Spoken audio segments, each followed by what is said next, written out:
Do exactly in this hospital? Apart from smuggling guns, I mean. I've been an ambulance driver since... too long, I guess.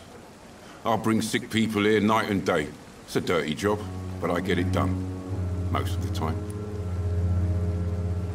Since you're on the front line, how is the sanitary situation in this vicinity? It's a complete disaster. It's even getting dangerous to enter some streets or buildings. Even the locals attack you. It sounds like things have been a bit rough recently. What's happened? Yesterday I got attacked by the patient I was bringing in. I escaped through the hospital's garden, but I lost my wallet when I was running. You left an infected patient outside the hospital? That's incredibly dangerous. Go there yourself if you want, but be careful, Doctor. I'd rather not bring your dead body back. Are you really smuggling weapons through the hospital? And why not? I've already been attacked by patients, you know. And by gang members willing to steal my money. But you're not defending yourself. You're selling guns to civilians. You keep people alive your own way, Doctor. I offer them another way to protect their health.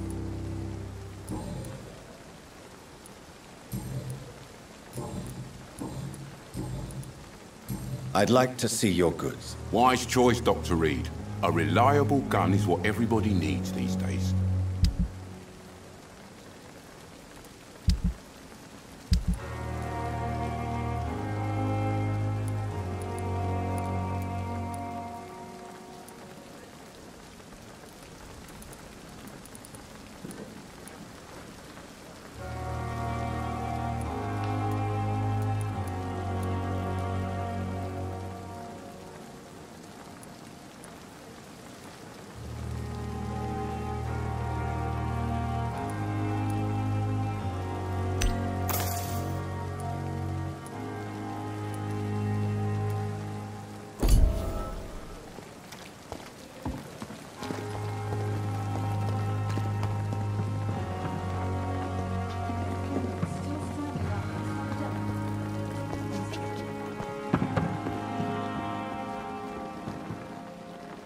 Good evening, Dr. Tippett. Dr. Reed, any good news to share?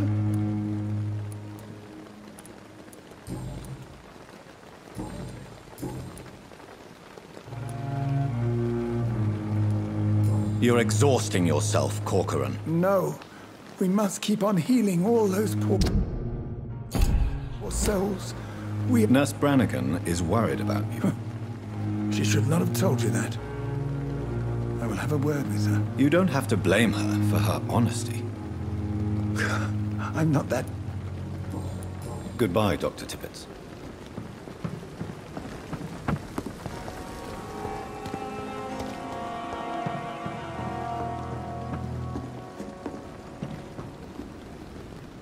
Good evening, Nurse Brannigan. Good evening, Doctor.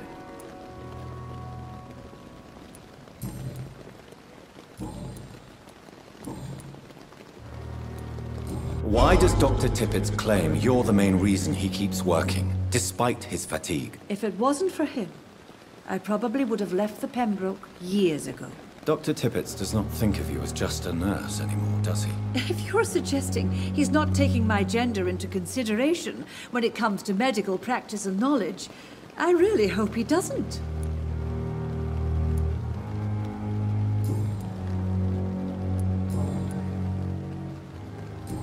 Goodbye, nurse. Call me if you need assistance.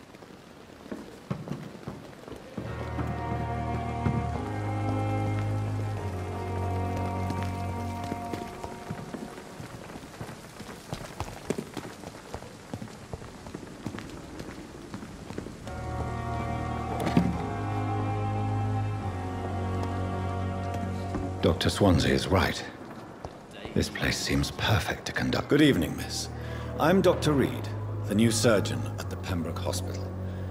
And who are you? Your name has no meaning to me, mortal. You're nothing but dust blown by the winds of eternity. I beg your pardon? What are you begging for, mortal? My clemency? Well, tonight maybe I'm inclined to mercy. You'll never forget the night you met Thelma Howcroft. You keep calling me mortal. Why is that? And if I'm mortal, what are you? Well, Dr. Reed, if you must know, I'm a vampire. And why do you believe you're a vampire? I don't need to believe anything. It is what I am. It is what I feel within this hollow shell of flesh. Please, describe to me how you feel. What is it like to be a vampire? I can hear my body crumble from the inside as my flesh cracks and fades. I sense the last pulse of postulant blood within my drying veins. I need new blood. I see. Have you ever heard of Cotard syndrome, Miss Howcroft? Never. It's a mental illness discovered by a French neurologist named Jules Cotard. The affected patients are delusional. They believe that they are putrefying, that they are dead, a ghost or a ghoul, or in your case, a vampire. Delusional, you say? Oh, sad and petty mortal. You can't even begin to understand the concept of immortality. And you think it is I who am delusional. I'm assuming you must be a patient here.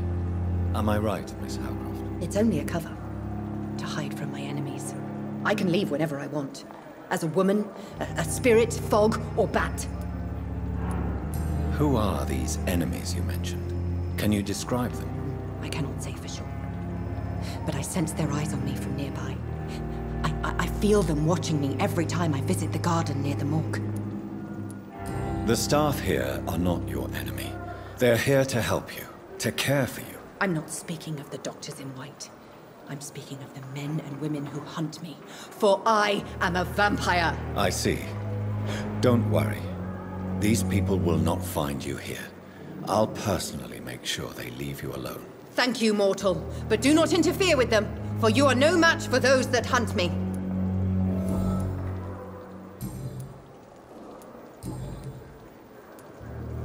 Who are you really, Miss Howcroft? I mean, apart from being a vampire. Is that not enough for you, puny mortal? What do you require?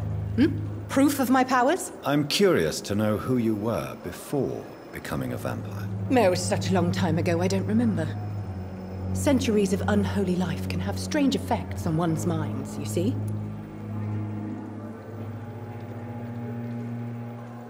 Do you require my services, Miss Howcroft? I have no need for your medicine, Dr. Reed. Blood is the only drug I need.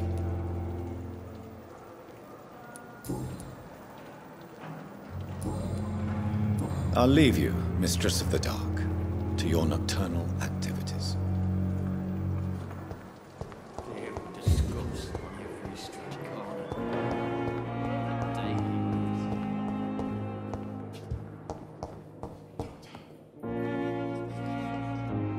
Good evening, sir. I'm Dr. Reed. I believe we're going to be colleagues. Reed? Yes, I've been informed about your arrival. I'm Waverly Ackroyd. Welcome aboard, I suppose. Does my arrival inconvenience you in some way, Dr. Ackroyd? Let us just say that I don't particularly share Dr. Swansea's enthusiasm for hiring you. What we need here are reliable professionals, not overrated dabblers. If you have a problem with me, Dr. Ackroyd, please feel free to tell me. Dr. Swansea has imposed your presence on this hospital without asking anyone's advice. The benefit of his position.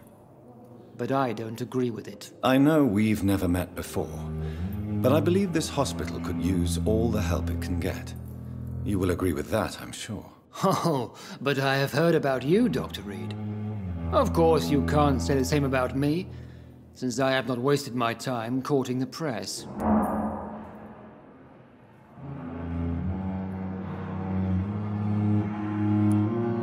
There is no need for such animosity between us. Don't you think the epidemic is already enough to deal with? That is one point we could agree on.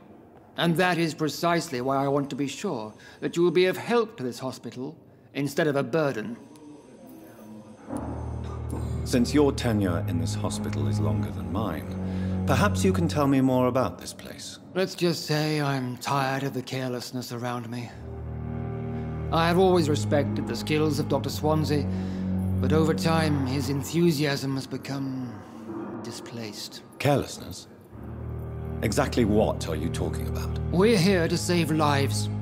The people who trust us are not volunteering for experimentation. They're here to be healed. I don't intend to run any radical experiments, Doctor. Even if I, as any good practitioner should, express an interest in pushing the boundaries of medical research. Modern medical methods were created through audacity and ego. But there are rules in our line of work, and they're here to protect our patients.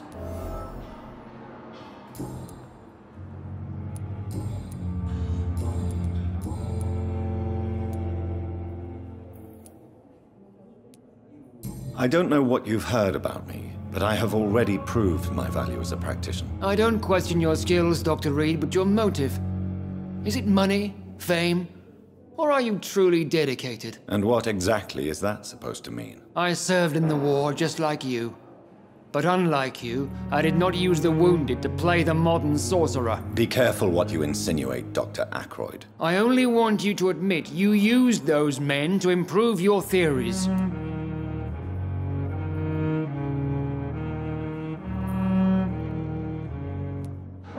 This is ridiculous. My blood transfusion technique saved many lives, and you know it. You see? That is exactly what I hate about people like you.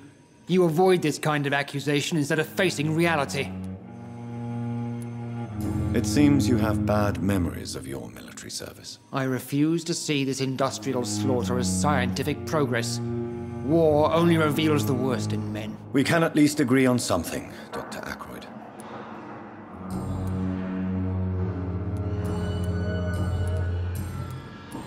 Thank you for your time. We'll talk later.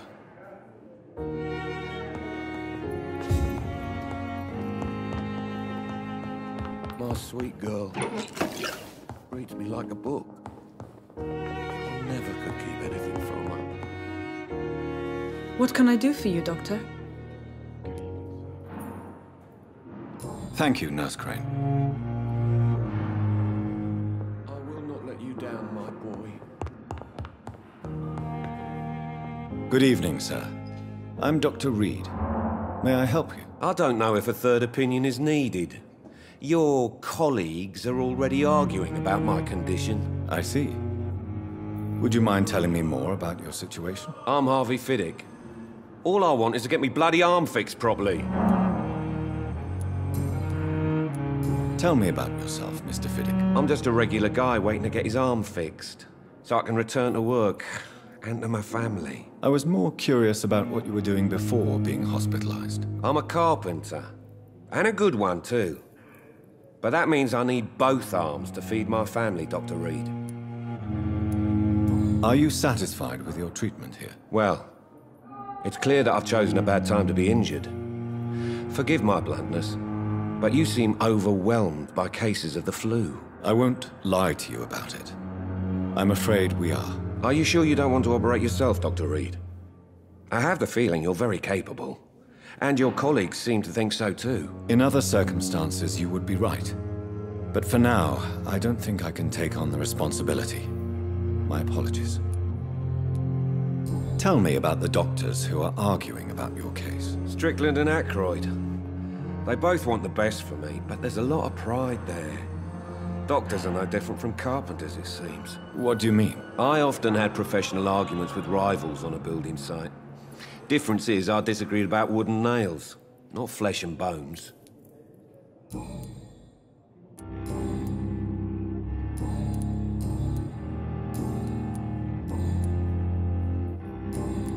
Goodbye for now, Mr. Fiddick. I'll see you later. I will not let you down, my boy.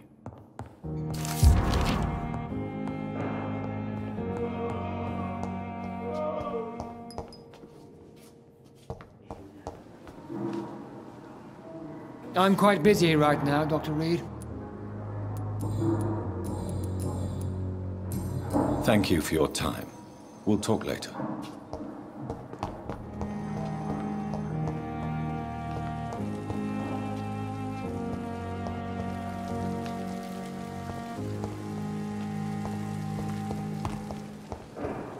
You always knew the words to calm the children, Ellen.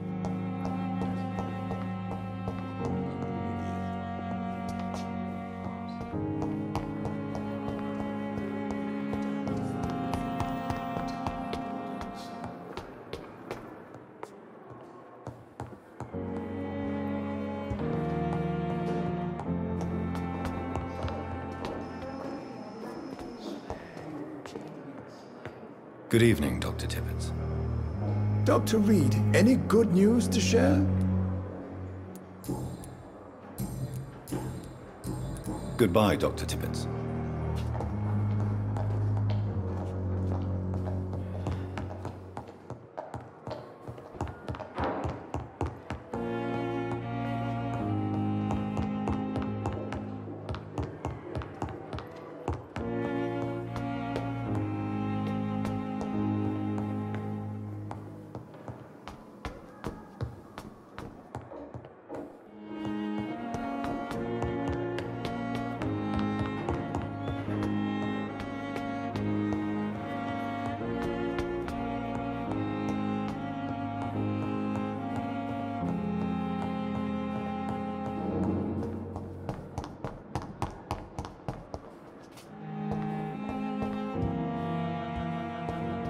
It's locked.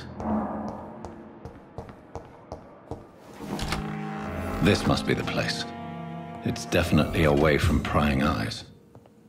Relegated to the shadows. A kingdom of my own.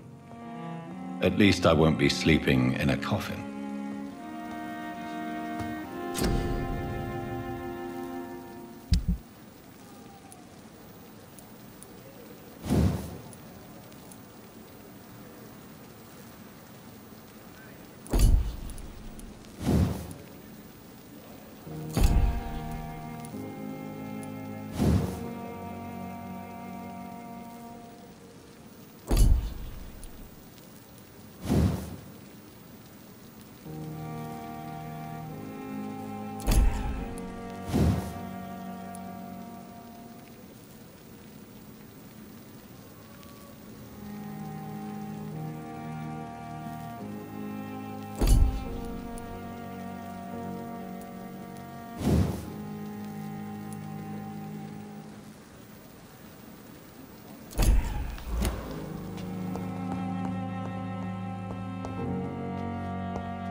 William Bishop's blood is much more unstable than human blood and shows extensive mutation.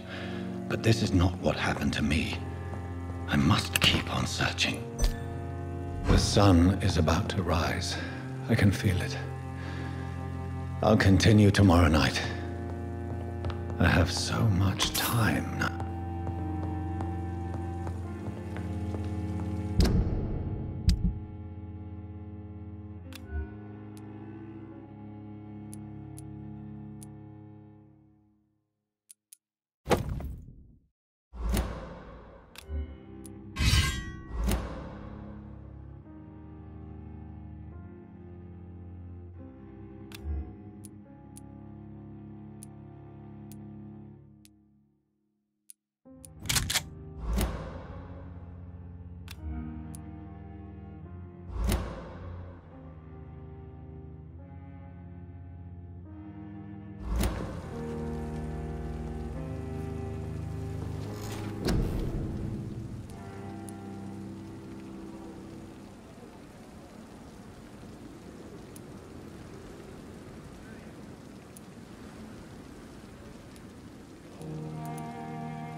Time to stay here until my research is complete. I'd better learn to hide my true nature from the mortals. But what about my thirst for blood?